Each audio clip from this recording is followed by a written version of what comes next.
హైదరాబాద్ లో కన్సల్టేషన్ మరియు 3,500 రూపాయల colour Doppler test Avis hospitals లో ఉచితంగా పొందండి.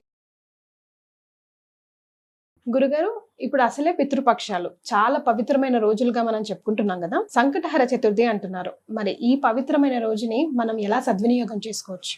మనకు గమనించుకున్నట్లయితే శుక్లపక్షంలో వచ్చేటువంటిది వరద చతుర్థి, కృష్ణపక్షంలో వచ్చేటువంటిది సంకష్టహర చతుర్థి. కాబట్టి ఈ శుక్లపక్షంలో వచ్చేటువంటి చవితి రోజున వినాయక చవితిగా, వరసిద్ధి వినాయక చవితిగా మనం ఆచరిస్తూ వస్తున్నాం. కానీ సంకష్టహర చతుర్థి మాత్రము కృష్ణపక్షంలో వచ్చేటువంటి చవితి తిథి రోజున. ఈ యొక్క సంకష్టహర చతుర్థి అనేటువంటిది వ్రతాన్ని ఆచరించడం వల్ల మనుషులు ప్రతి ప్రయత్నంలో ఉంటారు కదమ్మా. ప్రధానమైనటువంటి కోరిక ఒకటి ఉంటుంది, అది ఎంతటికీ నెరవేరదు. అటువంటి కోరికను కూడా ఈ సంకష్టహర చతుర్థి వ్రతాన్ని నియమం ప్రకారం ఆచరించినటువంటి వ్యక్తికి ఖచ్చితంగా ఆ యొక్క దేవతానుగ్రహం, గణపతి యొక్క అనుగ్రహంతో ఆ యొక్క విఘ్నాలన్నీ తొలగిపోతాయి. కాబట్టి ఈ యొక్క సంకష్టహర చతుర్థిని 3 నెలలు కానీ, 5 నెలలు కానీ, 7 నెలలు కానీ, 9 కానీ, 11 నెలలు కానీ ఆచరించాలి. ఎవరి యొక్క ఓపికను బట్టి ఆ విధంగా. అయితే దీన్ని ఏ విధంగా ఆచరించాలి అని అంటే, ఉదయాన్నే సంకష్టహర చతుర్థి అనేటువంటిది ఉదయాన్నే సూర్యోదయం కంటే ముందే నిద్రలేచి కాలకృత్యాదులు తీర్చుకొని ఆ రోజున గణపతి విగ్రహాన్ని చక్కగా అభిషేకము జరిపించి, అదే విధంగా గరికతో పూజ చేసి ధూపదీప నైవేద్యాలు ఇచ్చిన తర్వాత ఆ యొక్క విగ్రహానికి ఎదురుగా ఆకుపచ్చ రంగు కానీ, ఎరుపు రంగు కానీ, తెలుపు రంగు కానీ ఉన్నటువంటి జాకెట్ పీస్ పెట్టి ఆ యొక్క జాకెట్ పీస్కి అలంకరణ చేసిన తర్వాత 3 పిడికిళ్ళు ఎంత బియ్యం వస్తాయో ఆ 3 పిడికిళ్ళు ఆ యొక్క సంబంధించినటువంటి వస్త్రంలో వేసిన తర్వాత కొబ్బరి చిప్ప, ఖర్జూరము, ఒక్కలు, తగు దక్షిణ అవన్నీ అందులో పెట్టి మీ యొక్క కోరిక నెరవేరాలని చెప్పి ఆ స్వామిని మననం చేసుకుంటూ ఆ కోరిక నెరవేరాలని ముడుపు కట్టండి. ముడుపు కట్టిన తర్వాత ఆ యొక్క గణపతి దేవాలయానికి చేరుకొని ఆ యొక్క గణపతి యొక్క దేవాలయం చుట్టూ 3, 5, 7, 11 ఎన్ని నెలలు చేస్తారో అనుకుంటారో అన్ని ప్రదక్షిణలు చేయాలి. చేసి అక్కడ అర్చన జరిపించుకోవాలి. తదనంతరం ఇంటికి వచ్చి ఆ రోజు వినాయకుడు సంబంధించినటువంటి వృత్తాంతాలు, వినాయకుని అష్టోత్తరాలు, సహస్రనామాలు ఇవన్నీ పారాయణం చేసుకుంటూ మధ్యాహ్నం కూడా నిద్రించకుండా ఉపవాస నియమాన్ని పాటిస్తూ చంద్రోదయం అయిన తర్వాత ఆ ముడుపు కట్టినటువంటి బియ్యం ఏదైతే ఉంటుందో ఆ బియ్యంతో పిండి చేసి కుడుములు కానీ, లేకపోతే ఆ బియ్యంతో పాయసం కానీ చేసి నైవేద్యం పెట్టి అప్పుడు ఆ నైవేద్యాన్ని భుజించినటువంటి వ్యక్తికి గణపతి యొక్క అనుగ్రహం కలుగుతుంది. ఇది సంకష్టహర చతుర్థి రోజున చేసేటువంటి నియమం. ఇక 3 నెలలు, 5 నెలలు, 7 నెలలు, 9 నెలలు అనుకుంటాం కదమ్మా. ఆ యొక్క కంప్లీట్ అయిపోయిన తర్వాత ఆ రోజున ఇంట్లో కానీ, లేకపోతే దేవాలయంలో చేసేటట్టయితే దేవాలయంలో కానీ గణపతి హోమాన్ని జరిపించుకోవాలి. విశేషంగా జరిపించుకుంటే ఇంకా శీఘ్రమైనటువంటి ఫలితాలు వస్తాయి. ఈ సంకష్టహర చతుర్థి యొక్క మహత్యాన్ని సంబంధించి తెలిపేటువంటి ఒక గొప్ప గాథ ఒకటి ఉందమ్మా. గణపతి యొక్క మహాపరమ భక్తుడైనటువంటి భృగుండి అనేటువంటి యొక్క మునీశ్వరుడి దగ్గర నుంచి ఇంద్రలోకం నుంచి వచ్చి కొంత ఆ మహర్షి దగ్గర ఉండి తన యొక్క కార్యం అంతా అయిపోయిన తర్వాత తిరిగి తన విమానంలో ఇంద్రలోకానికి వెళుతూ ఉంటుంటే సురసేనుడు అనేటువంటి ఒక రాజు పరిపాలిస్తున్నటువంటి రాజ్యంలో ఉన్నటువంటి ఒక పాపాత్ముడి యొక్క దృష్టి ఆ యొక్క విమానం మీద పడడం ద్వారా అర్ధాంతరంగా ఆగిపోయింది. ఇప్పుడు మనకు గనక అకస్మాత్తుగా ల్యాండ్ అయినటువంటి విమానం అని చెప్పి మనకు రన్వేలో ఎట్లయితే వస్తుంటే వేరే దేశానికి పోతూ సడన్ గా సాంకేతిక లోపంతో పలానా దేశంలో ఆగిపోయిన విమానం అని అంటుంటారు కదా. అలాగా ఆ యొక్క పాపాత్ముడి యొక్క దృష్టి ఇంద్రుని యొక్క విమానం మీద పడడం వల్ల ఆ విధంగా సురసేనుడు అనేటువంటి ఒక రాజు యొక్క రాజ్యంలో ఆగిపోతుంది. అది ఇంద్రుని యొక్క విమానం కాబట్టి పగలే మెరుమిట్లు గొలిపేటువంటి కాంతితో మెరుస్తూ దగదగదగా ఉంటుంది.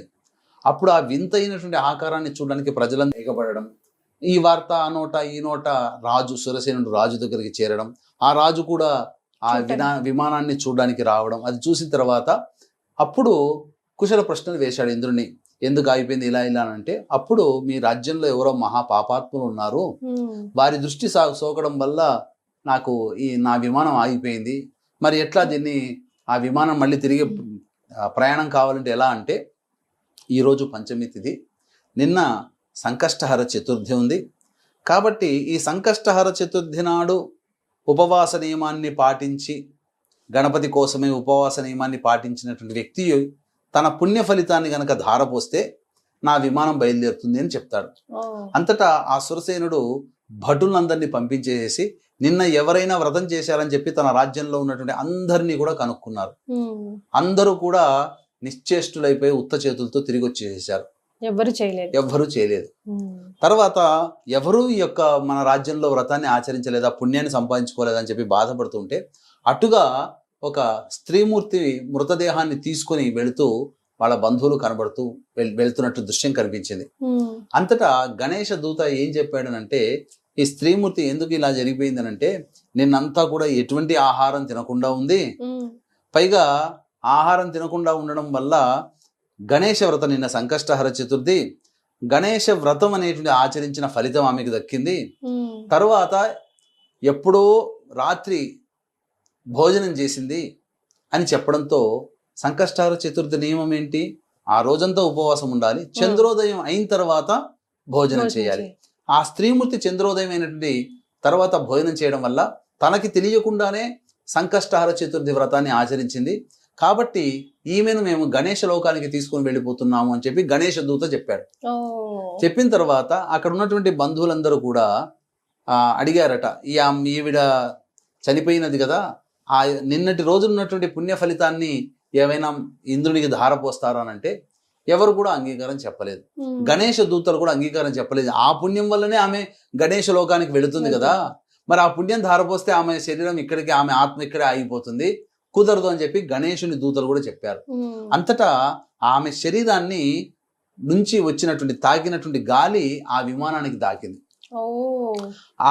ఆమె శరీరాన్ని తాకిన గాలి ఆ విమానాన్ని తాకడం వల్ల ఆ విమానంలో ఉన్నటువంటి సాంకేతిక లోపాలన్నీ తొలగిపోయి మళ్ళీ విమానం ఎగరడానికి సిద్ధంగా తయారైపోయింది.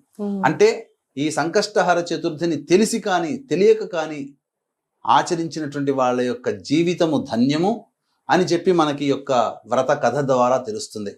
కాబట్టి వీక్షించేటువంటి సుమన్ టీవీ ప్రేక్షకులు కూడా ఈ సంకష్టహర చతుర్థి రోజున మీరు వీలైతే ఈ యొక్క విధానాన్ని ఆచరించండి. దీన్ని 3 నెలలు, 5, 7, 9, 11 నెలలుగా చేయవచ్చు. అంతేకాకుండా ప్రత్యేకంగా ఈ రోజు భరణీ మహాలయం అనేటువంటిది అయ్యింది.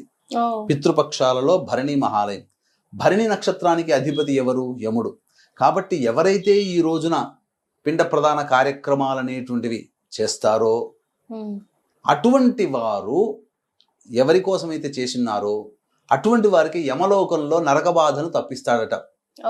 కాబట్టి వీక్షించేటువంటి సుమన్ టీవీ ప్రేక్షకులు కూడా ఈ సంకష్టహర చతుర్థి మరియు భరణీ మహాలయం అనేటువంటిది కూడా అయింది.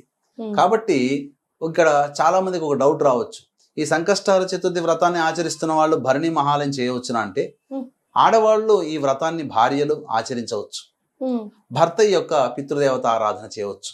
ఒకవైపు ఒకే రోజున పితృదేవతారాధన, దేవతా ఆరాధన ఈ రెండు ఒకే రోజు కలిసి రావడం అనేటువంటిది చాలా అరుదుగా ఉంటుంది. కాబట్టి ఈ రెండు చేయవచ్చునమ్మా. జనరల్ గా గురుగారు కొందరు ఇళ్లలో నేను స్వయంగా చూశాను. మీరు ఇప్పుడు ఈ సమాధానం వచ్చింది కాబట్టి నాకు ప్రశ్న వచ్చింది. అంటే పితృదేవతలకి దీపారాధన చేస్తున్నాం, ఫోటోకి దీపారాధన చేస్తున్నాము కాబట్టి ఇంట్లో దేవునికి దీపారాధన చేయకూడదు అని ఒక నియమం పెట్టుకుంటారు గురుగారు. అది ఎంతవరకు తప్పమ్మా? అది తప్పు. ఎందుకనంటే మా ఇంట్లో కూడా మా తాతగారి తద్దినం అనేటువంటిది చేస్తాం ప్రతి సంవత్సరం. మా నాయనమ్మ గారి తద్దినం, తాతగారి తద్దినం, మా నాన్నగారు, మా బాబాయిలు అందరూ కలిసి చేస్తారు ఒకే చోట.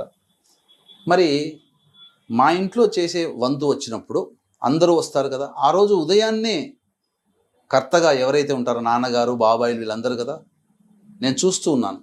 శాస్త్ర ప్రకారము మొట్టమొదటి దేవతారాధన చేసేస్తారు ఆ సమయానికి. చేసేసిన తర్వాత పితృ కార్యక్రమాలు చేస్తారు. దేవతా పూజ మానకూడదు అస్సలు. అది మాత్రం మన భ్రమ అసలు అలా కాదు. రైట్.